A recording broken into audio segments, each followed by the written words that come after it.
बिस्मिल्लाहिर्रहमानिर्रहीम। आजकल हर इंसान ये चाहता है कि शादी के बाद मेरी जो बेटियां हैं, मेरी बहनें हैं, वो दूसरे घर जाकर इत्मीनान से रहें, खुशी के साथ ज़िंदगी गुजारें। तो वो इस खुशी को हासिल करने के लिए अपनी बेटी या बहन की शादी पर लाखों रुपए खर्च कर देते हैं। जहेज़ का सामान, बारातियों में से जो कई कई सौ लोग बारात में बुला लिए जाते हैं, उनके लिए बड़े बड़े बेहतरीन खानों का इंतज़ाम किया जाता है। इन पर तो बात करना एक अलग मौजू है, लेकिन जो आज एक बड़ी मैंने एक चीज़ महसूस की, अगर आप लोग चाहते हैं ना कि आपकी बहन या बेटी दूसरे घर में जाकर खुशी के साथ ज़िंदगी गुजारे, मुतमईन रहे,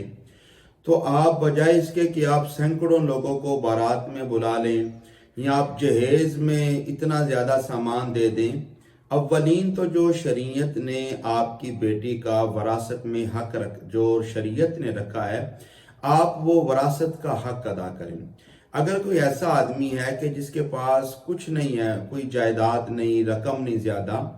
तो उसने बारात के लोगों को जितना खाना खिलाना है ना, अगर वो सिर्फ इतनी इतनी रिहाइश कम से कम जिसके अंदर एक कमरा बन जाए, कुछ नहीं ना दे सकते, कम से कम एक कमरे की जगह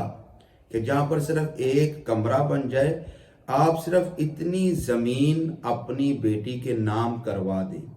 तो इंशाअल्लाह ताला आपकी बेटी सुखी रहेगी। उस औरत को इतना यकीन होगा कि मैं बगैर छत के नहीं, मेरे पास अल्लाह ताला ने मुझे रहने के लिए घर दिया है। आप ज्यादा नहीं कुछ दे सकते, तो कम से कम एक कमरे की जगह